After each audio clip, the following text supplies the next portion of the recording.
Hey Acers, glad to be with you again today. This is Mason Emerson. I'm the host of the Ace Role-Playing Games channel. I'm the founder of the Ace Role-Playing Games system of clubs. So basically, as you can see from the cover photo, while not as funny to me as last week's, where I just cut and pasted myself in, it's all about horror this time, or more fear. Because fear is a subsystem that's built into Savage Worlds that can actually be worked into a lot of different things other than just horror. Like, I even used a fear check when something really unexpected happened and this huge thing popped up that could have been a ghost thing, but it wasn't a ghost thing. And yeah, it was a time for a fear check. And so fear is where you kind of have that idea of course, when something scary is happening or something completely gross is happening, you're going to make a fear check.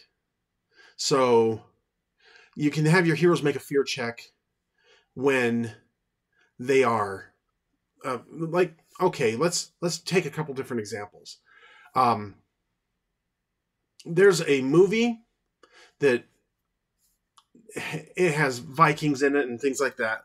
And when you're older, see 13th Warrior. It's better than a lot of people say it was. So it got rotten reviews, and there are some technical flaws with it, and a piece of modern costuming appearing to be on a breastplate from a long ago time period. But even so, there's this point where they're exploring through a cabin, looking for this family that used to live there, and all they're finding are dead bodies that were left there by the Ven. And the main character, played by Antonio Banderas, who plays an Arab, Ahmed ibn Fadlan ibn Rashid, who came from Baghdad and was banished because he kind of had dalliance with another lady. So he gets and she's somebody else's wife, so he gets in trouble, and this poet is now sent with his family counselor to the north. Now, mind you, this is a movie version of, so if you want to read this in a book, you can read the book when you're, as long as your parents are cool with it, and it's called Eaters of the Dead. And it's actually a retelling of Beowulf, as if it had been a real event. So, Ahmed ibn Fadlan, or as the Vikings he begins to travel with after he gets picked up with them, he goes by Eben to some of them because they can't fathom the idea of somebody with so many names. Of course, Eben means son of. And as they're up there in the Viking lands that they're supposed to be defending, they get brought to this cabin because a little boy is the only survivor of this attack by the Ven. And as they're looking around, Ahmed is walking through and seeing corpses everywhere, really for his first time. This is like the worst thing he's ever seen before. And he's walking through and he hits this hand and he looks up and the arm falls off. That's a moment to roll fear.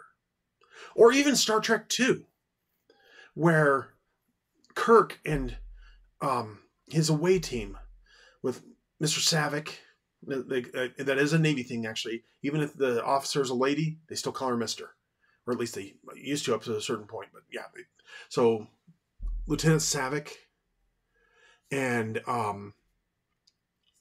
and Dr. McCoy, they're away from the Enterprise on the station Regular One, and they find all of these people that have been killed by Khan in his rage about trying to find out about the Genesis machine. And then they find sandwiched in this little tiny tight container Mr. Chekhov and Captain Terrell. And they then end up exploring the rest of the station. So there would have been a fear check first. And mind you, because Kirk and McCoy and Savick all have higher spirit ratings, they're going to not fail their spirit rolls. But they were still kind of disgusted by it. Or they were still kind of, it still was not a comfortable thing. So it was a case where they could have failed. Somebody could have failed. But then they beamed down to the surface, and that's when the little gooey worm things that bugged the crap out of me when I watched them slither down their face and into their ear at the beginning of the movie. And now that they come out and they've got the little tongues, they look like earwigs, but backwards, and they got beady eyes, and Kirk vaporizes it, and it dies. But that's another moment in that same movie where, again, a fear check would be called for if I were running it as a game master. So these are some examples of how fear works in Savage Worlds. You call for a fear check when something either nauseating or basically they're confronted with a creature or situation that would cause fear. Now, in non-horror settings, like, not Deadlands, basically, and a lot of other Savage World settings, you're not going to be dealing most of the time with monsters, just more with situations. And it could still be a terror moment, a moment where somebody's got a big old mech suit and they're coming at you. Boom, boom. I mean, even think Iron Man. Think of that moment in Iron Man, the first movie, where he's Ironmonger, played by amazing Jeff Bridges. Jeff Bridges is in that Ironmonger suit, the super weaponized version of the Iron Man suit that he's secretly built. All he needed was the power source, and he stole it right out of Tony's chest. And then Tony has to go for his old power source, the one that he built when he was in captivity, and he has to try and power his new suit with an old source, and it's really dragging on him. It's really hard. He's only got like 30% of the power that he usually would have. But he's gonna make it. He's gonna fight it. But there's those points where Ironmonger's coming for him, or even coming for Pepper, and those are moments of, again, roll a fear check, because something very bad could happen. Now, like I said, if there was something like a grisly discovery of that arm that just falls off the upper balcony, or the people who had been grotesquely executed, or the things like that, or there's other things that also could cause nausea. And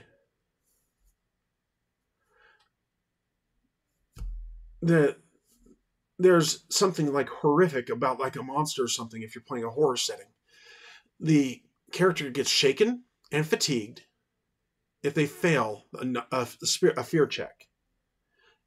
And the critical failure means that the victim rolls on the fear table as well. So that's one example. Another example is the terror. An unknowable evil, something man was not meant to know. I think that it kind of goes in both categories depending on what it is. Extras will typically panic if they fail their fear checks. Wild cards, if they fail, roll on the fear table. And if it's a critical failure, they add a +2. So what you do on the fear table is one of the few places in Savage Worlds where you're going to roll a d20. So results on that fear table go between 1 and 20. Obviously, the first one's going from, you could, if you roll really low, 1 to 3, you could actually get an adrenaline surge. And that terror could have your character charge up and really get back into that fight. And they basically take over, and they act as if they had a Joker on this action. And so they get that +2 to their attack and their damage. If they kind of moving down further, and remember, the +2 can also be caused, there's more than +2s. There are some monsters in some places, in like Deadlands or something, where you automatically add a +2 or more to it. Some cases you could be adding 4 and 5 and 6. If you're adding a +4 in an area because the monster's got a +2 and the area's got a +2, it's already a guaranteed, even if they roll a 1 on the d20, they're going to be distracted. And that's the next level. So you go from adrenaline surge of rah to distracted, to shake, to vulnerable. to shaken to a mark of fear. And again, being Savage Worlds, we could do a trapping here and have that mark of fear, the 13, lucky 13, be like when Rogue gets her white stripe of hair in the first X-Men movie, played by Anna Paquin. They could be frightened. So the character gains the hesitant hindrance for the remainder of the encounter.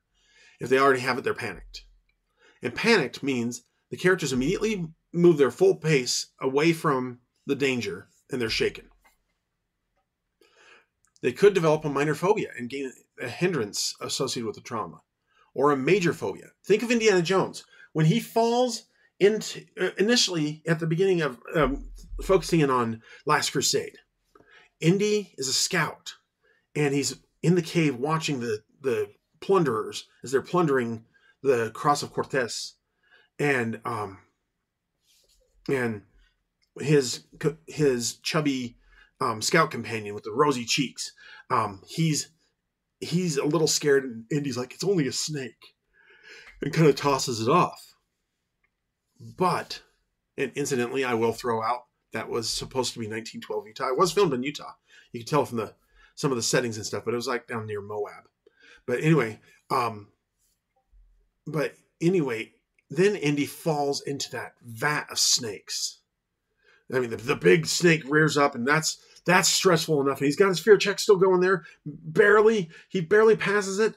Or maybe he's already failed it at that point, and that's kind of where he's shaken. And then he falls into that pit full of snakes everywhere. They just bury him like an ocean wave. And he sits up and he's just screaming as snakes are coming out of his clothes. And he is just freaking out. Even though they're harmless snakes, that is the point where he picks up a major phobia of snakes. And when you think back to the first Raiders of the Lost Ark, Reggie, there's a snake in the plane. Or no, where he's like, Jacques, there's a snake in the plane. And Jacques' like, oh, that's just my pet snake, Reggie. I hate snakes, Jacques. I hate them. Oh, grow a backbone. But that's because Indy had failed on his major phobia, on his fear check on snakes, and from that point on has a major phobia. But that's a defining feature of Indiana Jones. When he gets dropped into the Well of Souls, and there's snakes everywhere in there. And he's like, snakes. Why did it have to be snakes? And he drops down and looks up, and there's that king cobra sitting right in front of him. And he rolls away just in time as the snake strikes. But think about it. He has a phobia, a major phobia of snakes. So he has a major hindrance and major phobia hindrance. And that's a defining element of his character. And that's what makes the adventure of Raiders of the Lost Ark especially more fun. So finally, if you roll a 22 or more on that fear table, you have a heart attack. You're so overwhelmed, or the hero's so overwhelmed that fear in his heart stutters. He has to make an immediate vigor roll at a -2. If successful, he's stunned. So that means he just falls down. If he fails, he's incapacitated and dies in 2d6 rounds. In the latter case, a healing roll at a -4 will save his life, but he remains incapacitated and may be treated normally thereafter. So you add the creature's fear penalty as a positive number on the roll that you make on the fear table. Now, after encountering a particular type of creature, character shouldn't have to make, or maybe like after even once, sometimes twice, they shouldn't have to make fear checks because they're becoming jaded. And, if to quote here from the book, if the party clears out an asylum of spectral inmates, for example, they should only have to roll the first time they encounter them, not in every room. So you as a game master determine that roll. And especially if the fears change or what they present themselves as change. So that's something to think about when you think about fears. Now, the next section here is kind of a dangerous section. But it's another subsystem that works with almost any game, and that's hazards. Now, one of the earliest Savage World supplements, let me grab this here. I'm going to reach across the room and grab it. Is one of the earliest ones is this one that I have here. I even bound it and printed it and bound it. It is called Perilous Places in Serious Situations. And it's a handbook for Savage Worlds from a couple of rule sets ago. For I think it was Explorer's Edition. But this was written by one of the great original luminaries of the Savage Worlds system, Paul Wiggy Wade Williams. So what this is it reminds you that you, as a game master, shouldn't just give them a vanilla situation that is their thing. Now, one thing I did do wrong here, and I will admit to this one, I'm going to probably redo this one at some point, because I printed it just according to the number of pages that was in there.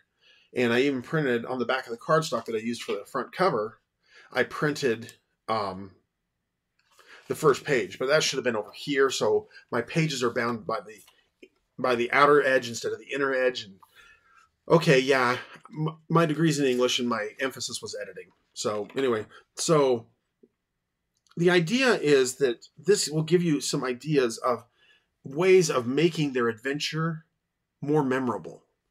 So when you're dealing with Arctic adventures, you're going to deal with freezing temperatures. So that is one of the hazards here, cold. You could deal with frostburn and frostbite, things like that, because of the freezing temperatures. And people who touch very cold surfaces get frostbite and frostburn. Immersion. Although Arctic wastes can appear frozen solid, rivers and pools of icy cold water lurk beneath the often thin surface. So they could fall into water. Movement, you got slippery or thick snow. You got rough ice, you got smooth ice, and you're going to probably want winter gear if you're going to be going into the Arctic. You have to deal with snow blindness. So that's something to consider. The terrain, again, thin ice, breaking through the ice. He even goes through and gives like toughnesses for ice pieces, or for ice thicknesses on different areas of ice. Then he talks about characters in space. If you're going to do a nice simulist space adventure, there's sucking out into the vacuum. What happens if the artificial gravity on the ship goes off and now you're in 0G? Those are some ones to consider there. Collapsing tunnels. Trying to outrun that. Getting crushed to a pulp inside the tunnel. Crumbling cliffs. I love that he alliterates as often as he can. That's another place you could do. What instead of taking a fight and just having it on the land, why not have it on top of a crumbling cliff or something like that? Having the danger of the cliff falling out from underneath them. Endless sand. So think about being out in the desert. There's glare, there's temperature, which does go from cold to infernal. So at nighttime, it can get very cold. There's seasonal changes, trying to find shelter, the terrain you got to deal with there. Water consumption. Larger creatures need more water in the deserts. And finding food and water is going to be very difficult too. Then there's living bridges.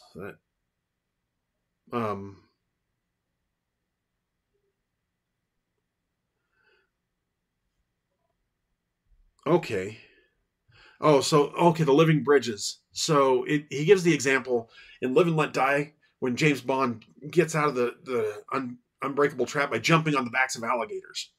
So that's kind of a good trope of the pulp and spy, and even it's a pulp trope, but you can pull it into spy. On top of pillars and stuff. and falling from pillars, catching edges on things, knocking foes off of pillars, collapsing the pillars. Of course, this is the picture on the front here, rooftop rumbles. And rooftop rumbles, that's really that's one to consider. So again, you've got falling as a hazard, which I'm going to definitely dive deeper into the hazards in the next episode. But I wanted to kind of get your mind going with ideas of where you can have hazards. So on those pillars, you can have a falling hazard too. So, but yeah, throw it on a pitched roof or breaking through roofs, slipping down. And not only do you need to, not only can you do like a swashbuckling duel on the rooftop. That's cool. But now throw in a thunderstorm. So there's you can have like a random determiner as to whether or not lightning strikes one of the participants. And there's the wet, the drench of the downpour of the rain. So now the roof is slippery as well. And then you can use, there's rules in here and ideas on how to like have an action card that you're drawing on the backside be an indicator that, yep, it just collapsed. Indiana Jones. Think about this in Temple of Doom, the rope bridge. And you can have it be one of those triangular rope bridges that it's barely a bridge at all. Or it could be one that has the planks on it, and there's a very good chance that you'll fall through the plank. Spitting stone heads, he mentions. Oh yeah, like the kind that spit darts at you and stuff like that. Or a stone ball. You got the stampede. A stampede of cattle, or even like if you're doing a pulpy game, dinosaurs through, resurrected dinosaurs through a downtown city and stuff, and you got the stampede of those going on. You got, of course, the stormy nights. Let's see, swamps. That's another good one to think about. What marsh gas would do, how inflammabilities, quicksand. You got, of course, your traps.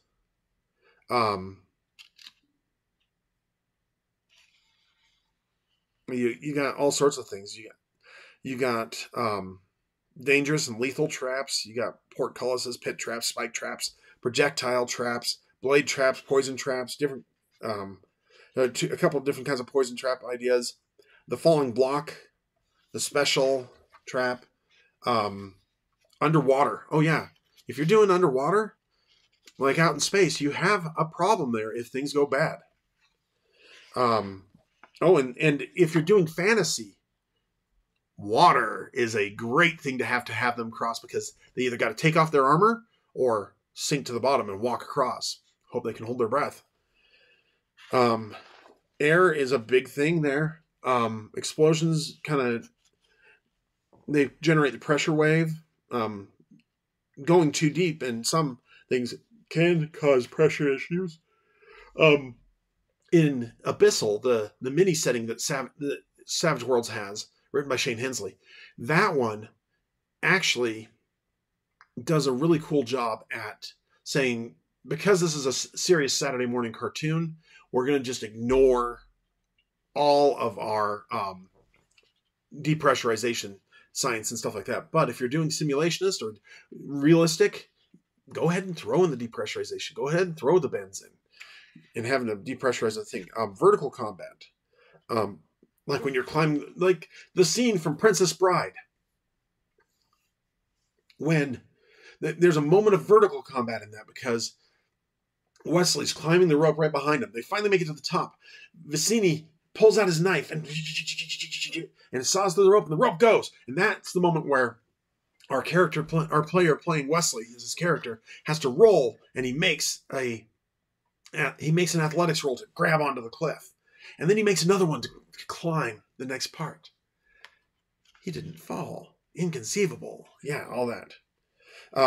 Movement is another big part of that. So yeah, this book is this little book is a really handy tool that you can use for your Savage Worlds games. And even though some of the stuff might have tweaked a little bit, one of the nicest things about all the editions of Savage Worlds, especially the more recent editions, moving up to Adventure Edition, which is the current edition, is that with Savage Worlds, you can easily convert in your head almost the older characteristics to the new ones. Like if it's something from Deadlands Noir and it says charisma -2, you're not going to worry about the charisma stat anymore, because what you have is you know that that person probably has ugly or just some other stat that is going to weaken their ability to be charismatic. So these are some ideas.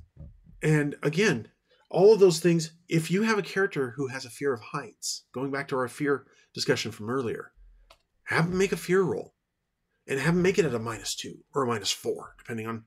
-2 would be a minor phobia. -4 would be a major phobia.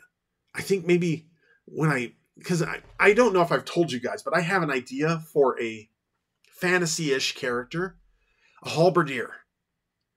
I'm going to create him out of the box with a D12 in fighting, but I'm going to pay the penalty in points because I'm only going to give him a D4 in agility. So the guy has his halberd, and he's going to have signature weapon as his edge, and so he's got this halberd. He can do things with that halberd, and he's pretty good at fighting with the short sword he has on his side or his dagger. But he trips over his own feet getting onto the battlefield. So maybe I'm going to give him a major fear of heights, a major phobia. That would make him even more fun. So anyway, that's just kind of an idea of a character that I've kind of continued to work forward with.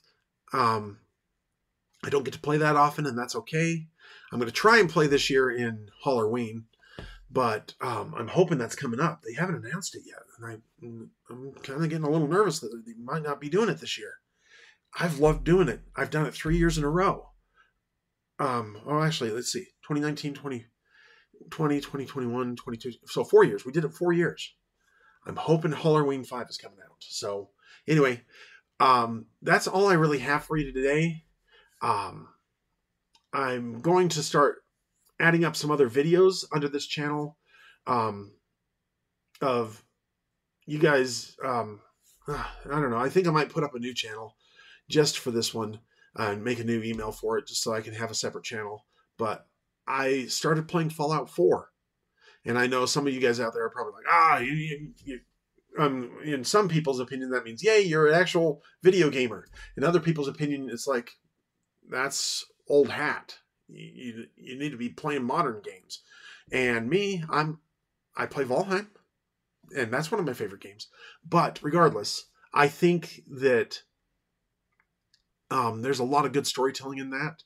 It is definitely a more mature game. So again, I'm not recommending it if your parents don't want you to have it. So otherwise, my friends, the world is a better place because you're in it. I love you. I really do. And I want you to stick around and see that it does get better. It always gets better. And even when things you think are out there worse, because there are fates worse than death. And I would hope you never have to experience those. But even if you experience it, even if you are going through hell, keep going, because you'll get through. And there are people around who love you and want to help bring you through.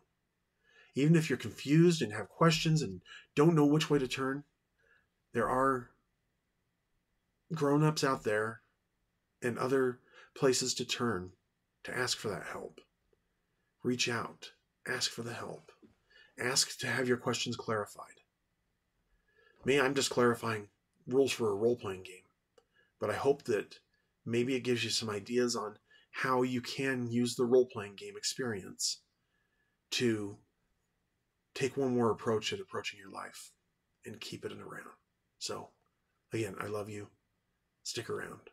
And I hope to see you at my table. Have a good day.